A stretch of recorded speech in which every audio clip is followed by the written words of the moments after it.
Hey, what's going on, everyone? And welcome to another SDGC After Hours review. And today we are going to be talking about Octopath Traveler 2, which I have now finished after 90 hours. Whoo Boy, boy. this was a long one, but a very, very, very, very good one. And before we go any further, I want to seriously thank Square Enix for the opportunity to review this. They did provide the code. And the reason this review is so late is because, as I stated, it's a 90-hour game. So it's a lot. Now you'll notice some gameplay in the background. I am just doing some box standard, getting into random battle stuff for you. Because I am at a point where I have cleared the game and I want to avoid spoilers as much as I can. That being said, I'm being joined by Derek. What's up, buddy? Hi, how's it going? I'm glad, let me say up front, that you took the time to thoroughly complete this game.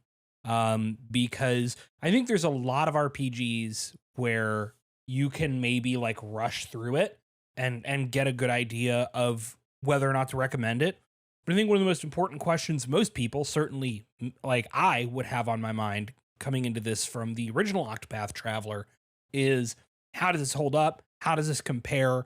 Does it improve upon the issues that many people had with the original, which is a great RPG, but like the whole 8 different characters, 8 different stories thing does not end up melding together very well by the end in the way that a lot of people maybe wish it had. So that spending that much more time to really break the game down and get into the ending, like that's the stuff I want to know. Like spoiler free, obviously, but Sure. does this do what I wish Octopath 1 had done? Yes, it does. So I will. I'm glad you brought that up. Let's harken back to 2018 when Octopath Traveler was released. Yeah, let's Uh, start for the completely unaware. right. Like, well, first off, here's a question: Do I need to have played and beaten Octopath Traveler 1? 100% not.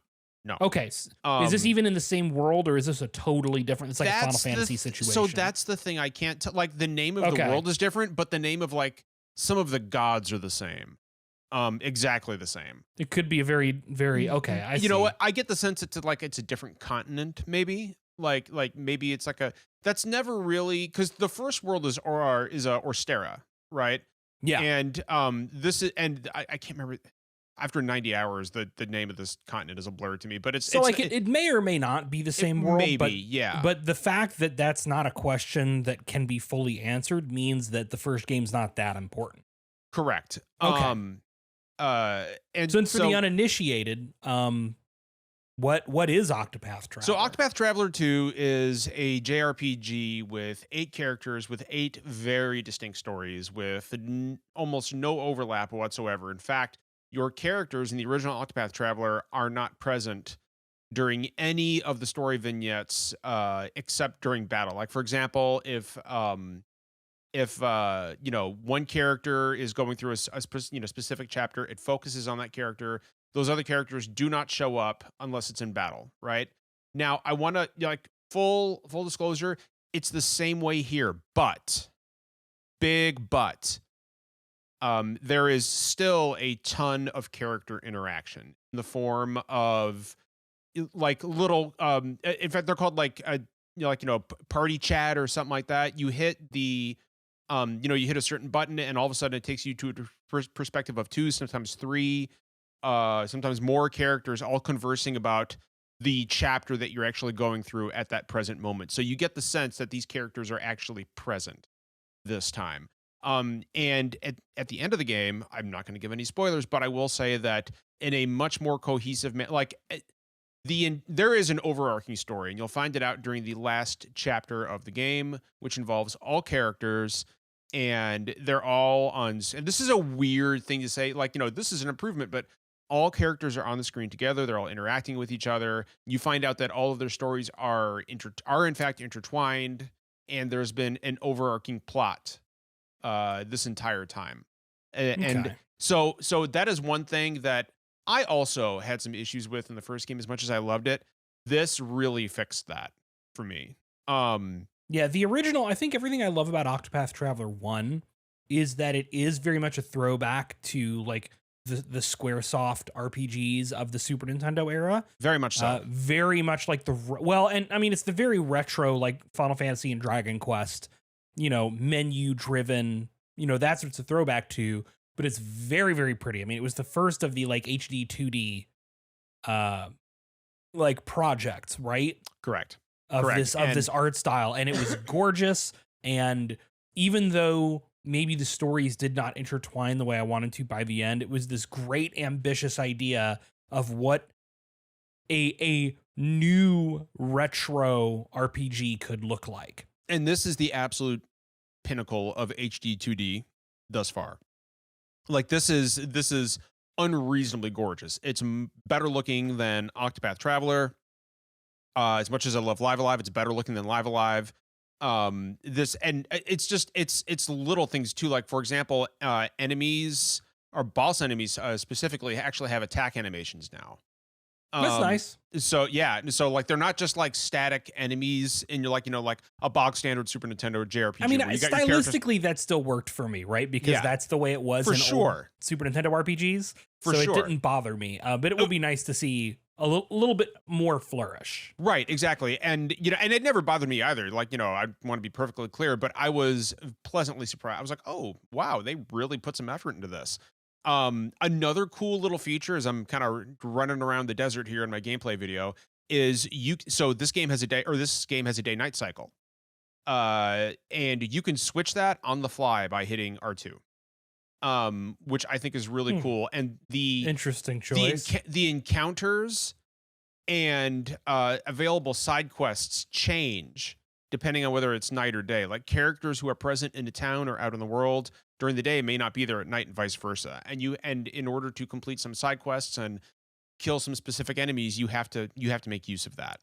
And also, shifting from day to night is in your advantage because there are some characters you can unlock skills to where they'll get buffs and bonuses during the day, and vice versa during the night, and stuff like that. So you can get really, really tactical with it, which is something I really appreciated. And there's a slight difference in combat as well, and that is, you still have that system that you had in the first game, right? Where it's very reminiscent of Bravely Default, which should be no surprise to anybody because it's Team Asano. In which you have a power gauge that fills up once, after you've got 5 little dots, and if you defend or attack without using it, it fills up and fills up and fills up, and when it's all the way full, you can use some of that or all of that to increase the power of your attacks. But it builds upon that. You also have what's called latent power here, and I will show you in my little gameplay video here. When your latent power gauge is filled, that's that little circle next to everybody's name. You can activate that and call upon either a special attack that's unique to that character, or some of these characters have buffs or status bonuses that are available to characters. They'll concentrate power into a certain attack. And it's a really, really cool system. And I was hoping that they would build upon what was already a really solid turn-based battle system in Octopath Traveler, and I got exactly that. I got what I wanted.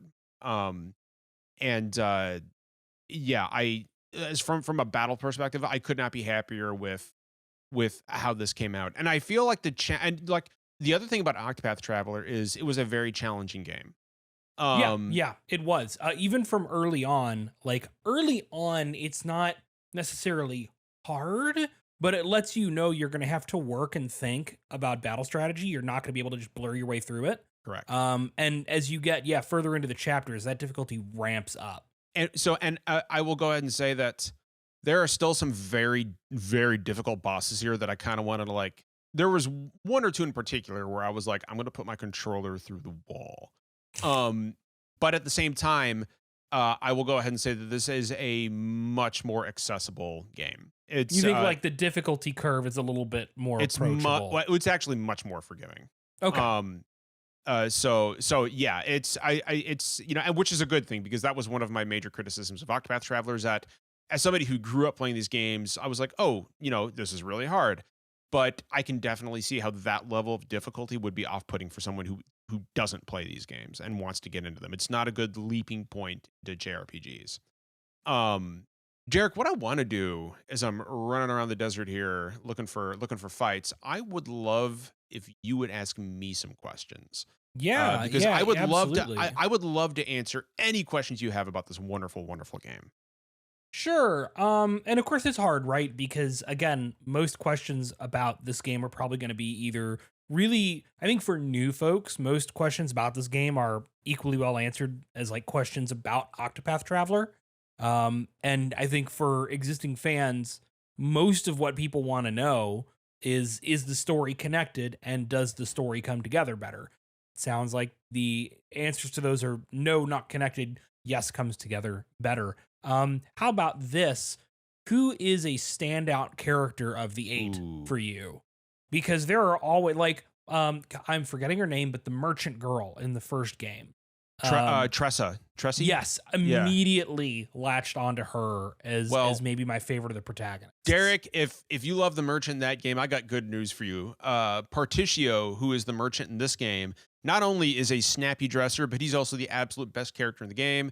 He is a merchant who wants to fight back against capitalism and end world poverty. I just looked this dude up, and he looks like fucking Joseph Joestar. He look at that dapper waistcoat and duster and fedora. Look at how this man dapper he is. And Derek, he looks like if Indiana Jones, yes, fucking just the most confident version of Indiana Jones. Derek, he speaks with a southern twang. Oh, that's beautiful. Oh, that's incredible. And his this is my boyfriend. His theme music is a saxophone theme. Oh, he is. They knew Derek, what they were doing. Derek, they knew what they were doing with this man. No, and Derek, and I mean, he talks like this, and he even introduces himself. He's like, "Hello, name of Particio," and I'm just like, "Oh my God, Particio, you are amazing. You are amazing, Particio. Like I would defend this man with my life. I would die for Particio, and I'm just looking at him on Google Images. Particio is my favorite character. Throne is another standout character. She's who I started with. She is your thief, and she actually has a very tragic storyline. Like some of the storylines here get really dark. And they could in Octopath 1 too. But this kind of ramps it up a little bit. Without getting into spoilers here, this game does touch on some subjects that were actually first tackled in Final Fantasy VI. There's our obligatory Final Fantasy VI reference. What we're talking about, like, genocide and slavery and child labor and stuff like that. So this game definitely goes some places from a narrative standpoint. I'm gonna switch areas here. I've had enough of the desert. Who else do I really? So I want to bring up a character that I didn't really like at first, but I grew to really appreciate. Was oh God, I'd have to say probably Ochette, who is your that's the little gremlin cat person. The thing, little right? Am I wrong? Is that a bad description? No, you're not wrong. I just love that description. A little gremlin cat person. That's exactly how I would have described her. Oh, son of a bitch. Did they name all the characters Octopath again? Yes, they did. I'm looking at it right now. And all the antagonists are Traveler. Bravo. But no, this is like when they pulled the subtitle gimmick again in Bravely Second. And it was like, did you really? You did? Oh, no, it's how did you absolutely fool me thing. twice? Ochette kind of falls into that annoying trope of really irritating JRPG tween. Like kind of the kid who's like Hope from Final Fantasy 13. No, she. Okay. Does she speak in like a terrible like speech impediment or with a goofy? I've had a few people ask me that. Broken English. There's no repeat of Hanit. Okay. And you're not talking like in this one. Well, I was like thinking more like FF6, like Gao, right? no, Like, no, no. But her village does, but she doesn't for reasons that I won't no. get into. Okay, that's good. She does not. She very deliberately does not. But I, you know, she's one of those things. Like she's motivated. Like she's a demi-human, so she's motivated by food. She's always like, I smell something delicious, and that's like she's always like, why don't I pay you in meat instead of money? Which I agree with. Everybody should be paid in meat. But at the same time, I found her a little grating. I did warm up to her story at the very end because of some very specific things that you find out in the last chapter. But I think Ochette was probably my least favorite character. And I know I'll probably get raked over the coals for that because Ochette seems to be very popular, which I don't. Ochette, like, again, going purely off character artwork, Ochette is a character who I can tell I'm going to deeply want to love, but in my heart, fear I will not. Like, I fear a Gao situation, right? I can definitely see that comparison. She's not as bad as Gao. It's hard when everybody has to be able to be the protagonist of their own storyline. So, she couldn't be too obnoxious. Right. And other standout character is Hikari, who is based in the Kingdom of Ku, which has like Hikari should tell you, like, is that a boy or a girl? Hikari is a boy, is a male. I thought so, but Google image searching is not conclusive. Yeah, no, he is he is a boy, and obviously with the name Hikari, like very steeped in Japanese lore and culture. He's a samurai. And he is, from a combat perspective, like near the end of the game, he's practically broke. And he almost breaks the entire game. It's kind of like how Sid is in Final Fantasy Tactics, where you're like, oh, I got Sid, so we got easy. It's not Thunderlord Sid. It's not as blatant. Like the final boss still utterly ruined me for hours, which is something else I want to get into. But Hikari definitely trivializes some of the boss fights you'll run into. All right. Well, that gets us some rundown of a couple of your favorite and least favorite characters. Then, everybody continues to have their own gimmick, right? I watch no trailers for them because when I go into it, you know what? For whatever reason, I felt an urge not to absorb a lot of information about a game that I was like, look, I like the original. I know I'm going to get into Octopath 2 at some point. Why, absorb too much marketing? I don't know. But anyway, so I assume everybody continues to have their own like path action. Yes, absolutely. Okay. Throne, and it's mostly the stuff you expect with some surprises. Like for example, Throne can steal, right? Yeah. But your path actions change depending on what time of day it is. So at night, man, okay, that could be slightly overwhelming, but I'm going to choose not to think about that. It's actually not like, and it's pretty obvious when you'll need to change. Like for example, for story, like Throne can steal during the day. At night, she knocks people unconscious, right? And so like it's a sneak attack, basically stealth attack. Mm-hmm. So at night, she'll give you a cue, right? She's like, I need to get past this guard, but how? And it's like, oh, well, I know how. So it's pretty obvious what you need to do. Who's something? One that I didn't expect is your wizard character, your mage character, Oswald. Oswald kind of breaks some tropes in that he is a scholar. He's also large, bearded, and burly. He's a big man. And Nobody said wizards can't lift. No, this wizard absolutely lifts. In fact, his path action at night is mug. He just straight up fucking mugs people. Derek, look up a picture of Oswald right now. How do I spell that? Osvald, Oswald. And he is a strapping man. I mean, everybody in this game is extremely good looking. But Oswald, he's got some zaddy vibes. For real. I don't know what that means. But I'm assuming it's some anime thing. No, he is an extremely attractive, much older man. Oh, so if daddy, this is for our audience who doesn't know. If think daddy vibes, but then you got to think like daddy's daddy vibes. So put like 20 years on me, basically. Potentially, right? We're talking like that 60-ish range, right? Or Okay. older. Okay. It's All right. that's a silver fox, right? Interesting. Okay. Zaddy vibes. George Clooney, Zaddy. That I can understand. So yeah, no, that's Oswald.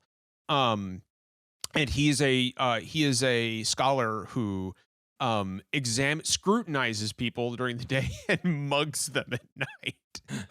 It's like- I- I too love to scrutinize people during the day and then mug them at night. that's basically just like a Tuesday night for me. Yeah. Like I Many scrutinize you people during have the been day. saying this. Yeah, exactly. It's like, the gentleman in me goes off the clock at 5 p.m. Yeah, so I mentioned the final boss earlier. Obviously, without spoiler, I'm not gonna tell you what the final boss is. The way this game ends is one of the greatest spectacles in an RPG I've seen in years. It is incredibly epic. And it's nowhere near as bad as the final boss of Octopath Traveler. Like the final Okay, boss of well, that's Octopath good. Traveler, which was Galdera, was notorious in its brutal, ridiculous, the antithesis of fun difficulty.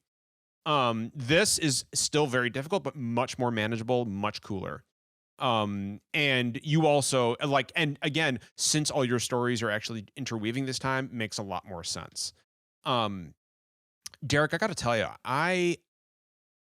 I wondered how they would build upon the formula, and I was bracing myself for disappointment in the 90 hours I was playing this, because I was like, this game had some big flaws that I wanted to see, rectified, and I hope they did it. And this game sings from top to bottom. This is an all-time great for me. I love everything about this game. I cannot really think of a single moment where I wasn't happy playing this. Um, if you like Octopath Traveler and you wish to and you kind of think to yourself, man, this would be perfect if they just done these things, like a few things. They did those things. They 100% did those things. And the game is I mean, this will be in my game of the year discussion. In the year of things like Final Fantasy 16, and other games that are coming out this year, this will be in the discussion for game of the year for me. And I suspect for a lot of other people as well. Are you planning on picking this up? I mean, eventually, I have a big backlog, many of which are RPGs, because I Hey. finished all the short games on my backlog, and now everything I have left is giant RPGs. So I do, because I really liked Octopath. I just can't guarantee it will be super soon. Right. Well, and also, like, that brings me to another good point. A word of warning to people who have big backlogs or not a lot of time: be aware this is a 90-hour game, and I didn't get, like, I fought most of the optional bosses. I didn't do all the side quests by far. This is a big game. The average time to do everything is probably about 115, 120 hours. Um, so go into this game knowing that you're going to be here for a while. And every single hour for me is worth it. But if you've got a very busy life right now, or you don't have a lot of time, this may not be the best choice for you right now. As much as I love this game, if if you're working 80-hour weeks, I don't know how much time you're going to have for this. That being said, I do appreciate, and I always have appreciated, the kind of like storybook quality to Octopath Traveler, which I think makes it much more digestible. Like, you're laying down in bed at night, even if you don't have a lot of time, you're laying down in bed at night, you play one or two chapters. It's like reading one or two chapters of a book, right? And then you put it down. And that, I think, is the advantage of structuring the story the way the Octopath games do. Yes, because the first one was very, like, I could pick that up and play so easily for like an hour, in between things. Yeah. In a way that's difficult with a lot of big, like, let me tell you, when Final Fantasy 16 comes out later this year, that's not going to be a game you can play an hour, 45 minute, 50-minute batches. It's going to be something you need to sit down and put some sessions into. Absolutely. And you don't really, like, there's no like I blasted my way through this game to get the review done, but we're also influencers. People who are just, picking this game up on a Wednesday, like there's no need to blast through this. Play 1 or 2 chapters a night if that's all you can do. But again, like, the kind of like, even though there's a greater focus on a shared world and a shared interactivity with these characters, the disparate nature of the stories actually lends itself to shorter bursts of play very, very well. And that's one thing I really appreciate. I guess we can call this a franchise now, right? Like, this is a franchise It's 2 now. games at least. Yeah, so Let's see what happens. I'm hoping we'll get an Octopath Traveler 3. Yeah, I don't know. I'm thinking, and like, for me, right, as somebody that's who something I played think beat is and really, really valuable. really liked and not something the you original see a Octopath lot Traveler. in modern I think JRPGs. I wouldn't necessarily say it was my favorite game of that year, or even in my top 5, but it's a game I'm not going to forget because of what it stands for. God, you know what's funny is in a lot of ways, this is very analogous to Bravely Default for me, right? Bravely Default, the original, was a pretty big standout moment for me, right? This was Square Enix returning to a classic Final Fantasy format on the 3DS with a new franchise with a rather striking art style given its technical limitations. And it was a game that was really cool and really promising, maybe a bit messy. And for that, I very fondly remember both Octopath Traveler and Bravely Default. And yet, Bravely Second is probably an outright better game than Bravely Default in almost every aspect. But I do not put the same cultural cachet on Bravely Second that I do on Bravely Default, despite the fact that I liked that game more and it was a better game, just because of what Bravely Default was at that time. I would agree. I think with that the influence and legacy of Octopath Traveler is likely to be much, much stronger than Bravely Default, just because Octopath started an entire style of game for Square. Yeah, a style that's leading to a Dragon Quest III remake that is certainly going to be one of the biggest games of the generation that people are drastically undercounting. But, despite that, like, that's the thing is, like, Octopath Traveler is the interesting, if imperfect, origin point of all that.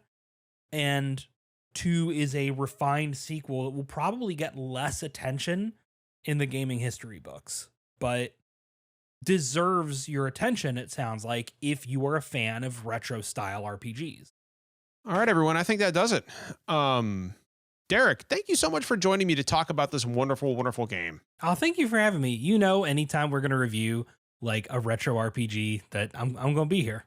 I know, and that's why I asked, because you're a man who can be counted on. Yeah. Derek, my friend, where can people find you? On SDGC every Thursday night. I mean, like on Twitter, Derek. At Derby City Derek. It's a mistake. Don't follow me there. But in this godforsaken place. Exactly. But to Derek's point, you can find us every Thursday night live on twitch.tv/official SDGC, on YouTube at youtube.com/official SDGC, and on Twitter at official SDGC. Thank you to Square Enix once more for giving us the chance to review this wonderful game. I loved every moment with it. And remember, guys, kindness costs nothing. Take care.